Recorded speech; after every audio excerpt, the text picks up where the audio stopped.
Welcome to the Hidden Potential Podcast. I'm your host, Homer Hargrove, and today we're going to be talking about how to build a diverse team without losing your core values. Now, diversity is more than just a buzzword. It's what makes a team stronger, more innovative, and better equipped to serve a wider range of people. But as leaders, how do we create a space that allows for different backgrounds, different perspectives and ideas while still staying true to our core values and team culture? It's this like battle to where we want to be able to have diverse opinions, but we also don't want to change what makes us us.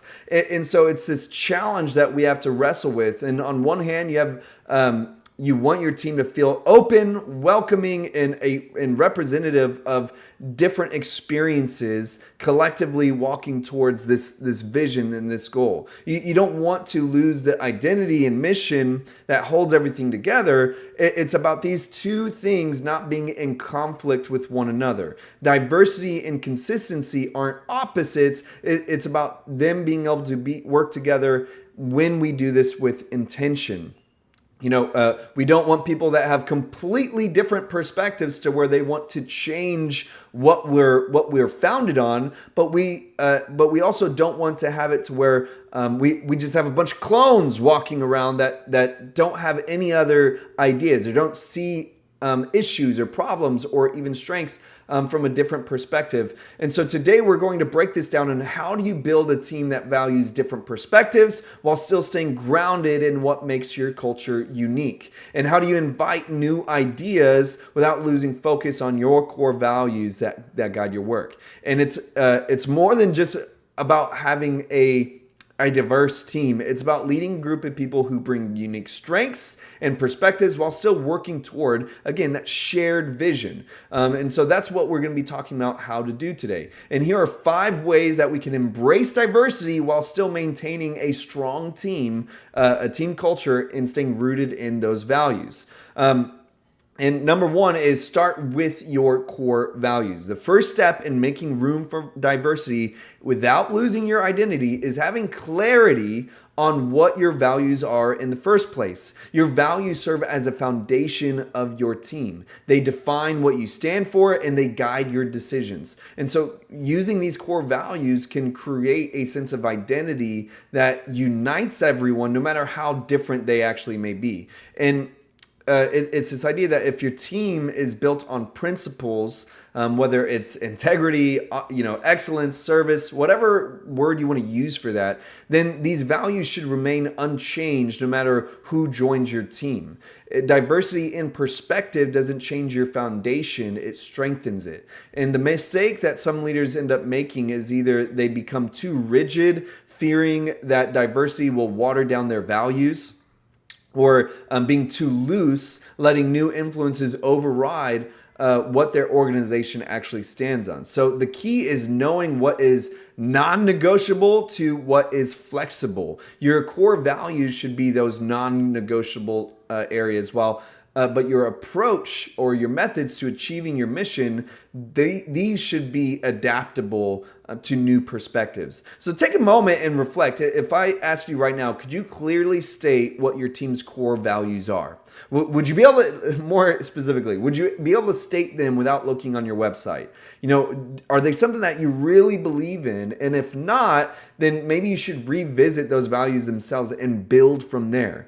Because this is a great opportunity where you can have clarity and make it easier to bring diverse perspectives without feeling like you're losing that identity. And you want to make these values like 3 to 5. You don't want to really do more than that. It's like, this is our core. And the simpler is often the better.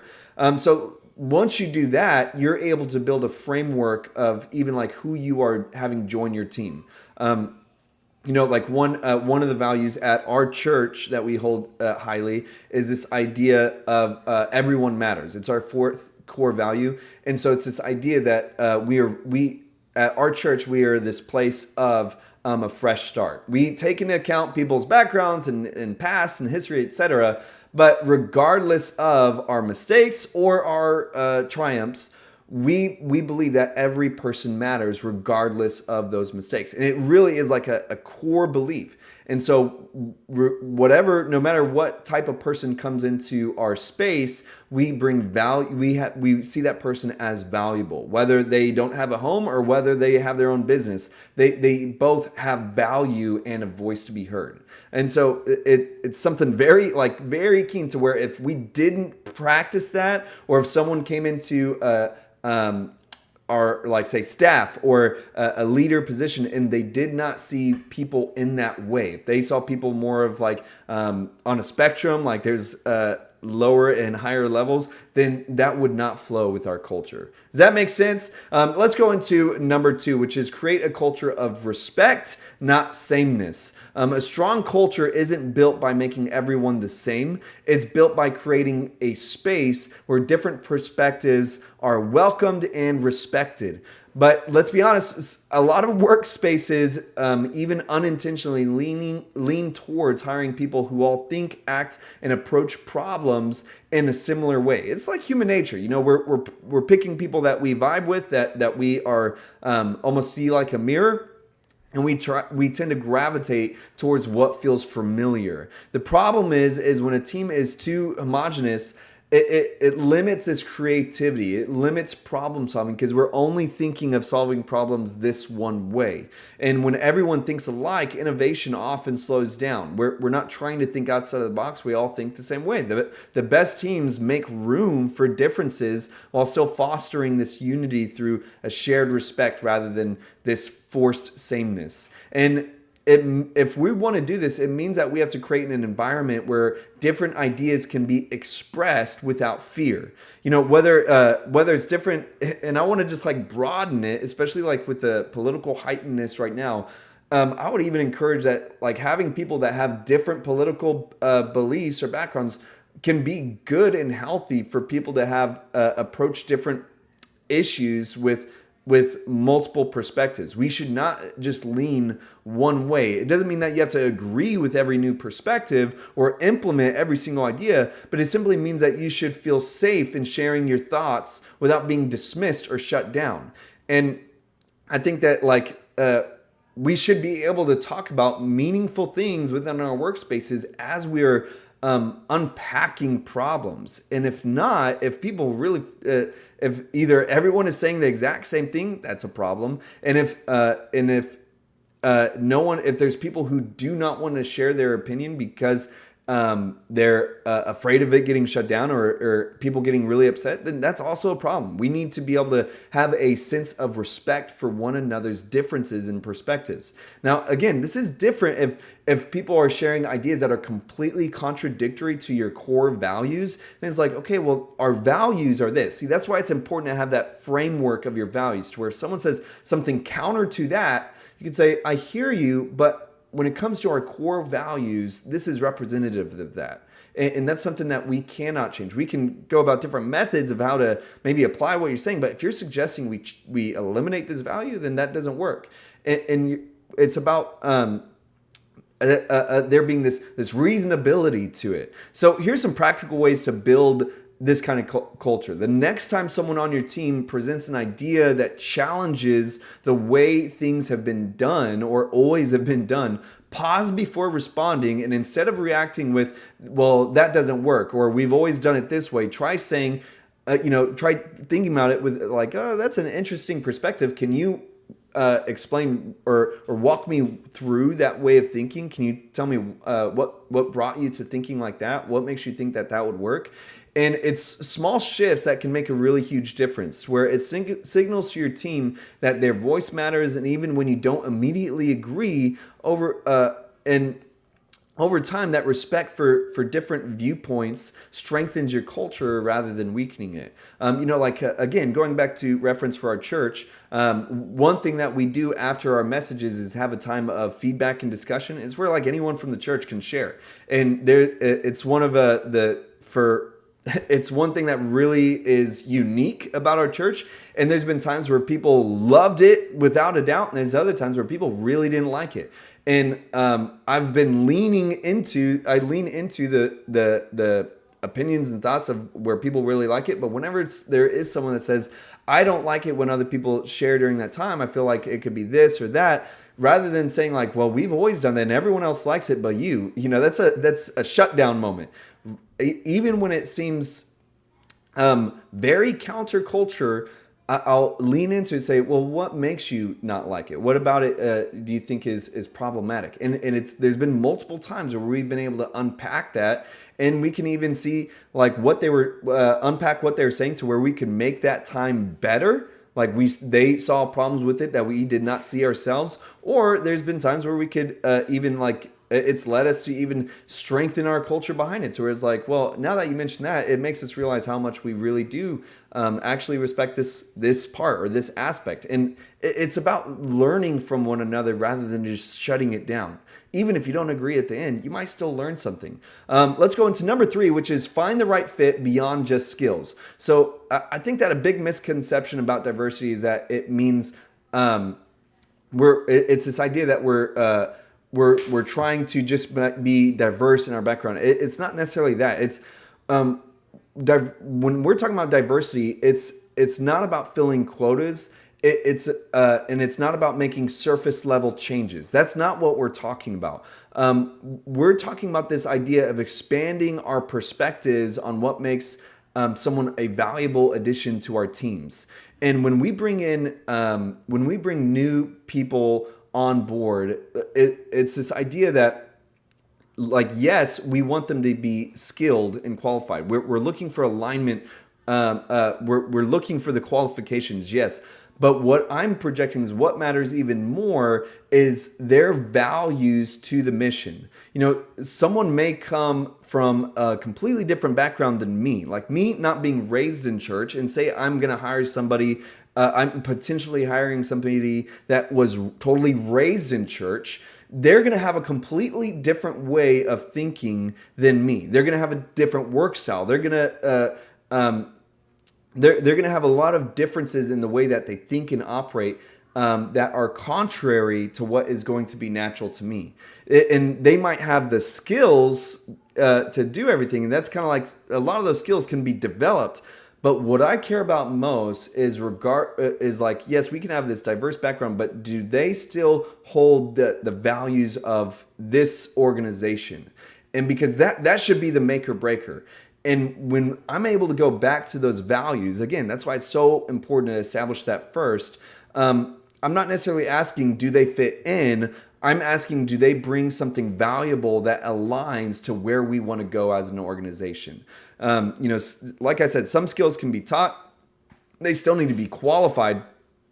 But to understand that if I had to choose between somebody that was, for layman's terms, 100% qualified, but they had different core values or different values in our organization, in choosing between them and somebody that was, say, 80% qualified, but they 100% aligned with their values, like they believed in that vision, I would rather choose the 80% qualified. Again, we're not talking about brain surgery here. We're talking about just being a part of, a local church or local team.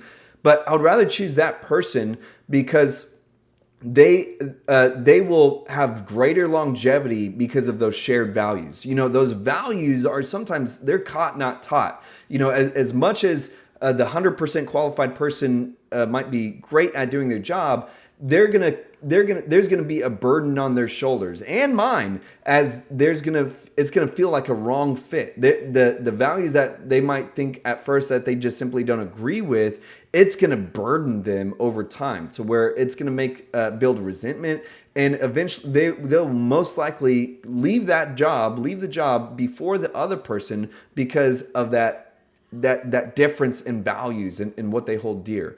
And so having that strong sense of purpose and alignment with your team values really matters, and it creates that longevity, that lasting success. And so going into number 4, challenge blind spots and assumptions. We all have blind spots, every single one of us. No matter how open-minded or intentional we try to be, we see the world through our own lens. It's really difficult for us to see through other experiences when we haven't lived it ourselves.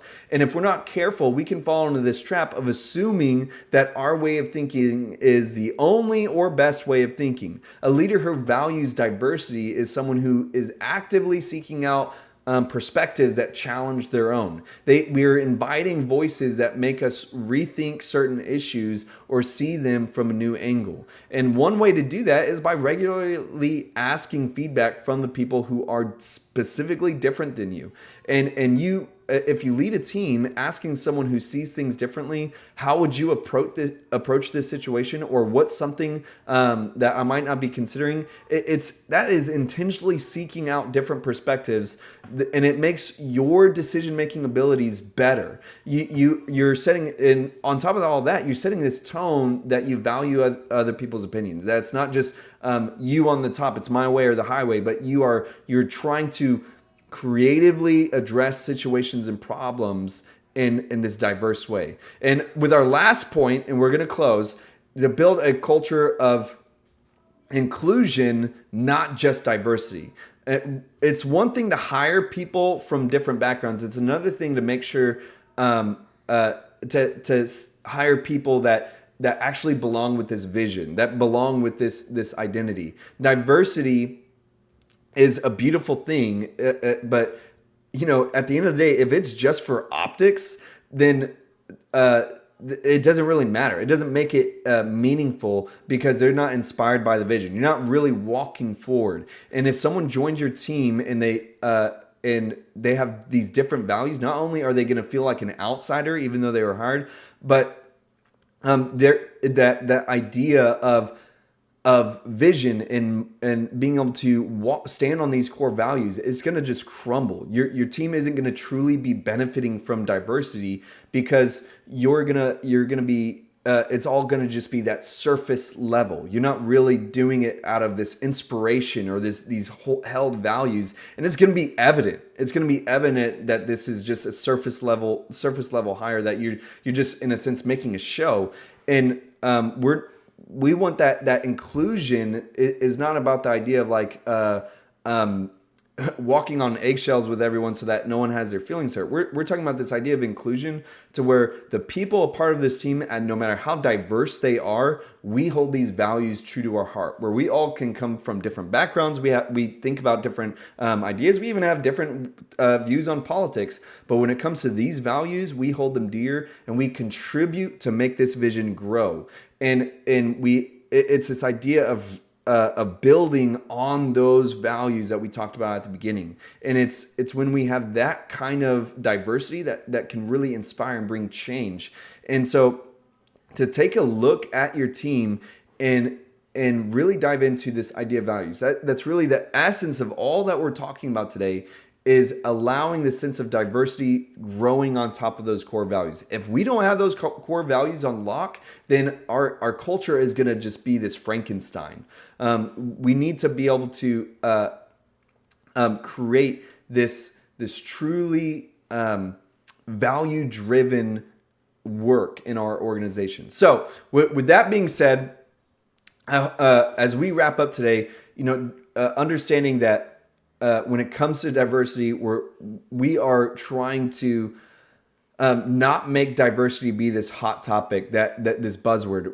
When done right, we can really make this the idea of working together to make our team stronger, more creative, and more impactful. And if we're doing that based off of our core values, it's going to be lasting success. So I hope that this resonated with you. I hope that made a difference in your leadership and your organization. Could you do me a favor and leave me a rating and review for this podcast? It really mean a lot to me to help others be able to see this show in their feed. But until next time, have a great life. Well, there you have it. I hope that this episode was meaningful and edifying for your leadership and your growth within your ministry and organization. Could you do me a favor? Could you leave a rating and review for this podcast? It'd really help me out and help others be able to see this show in their feed. You can also visit homerhargrove.com to be able to learn more, connect, or become one of our supporters. Until next time, have a great life.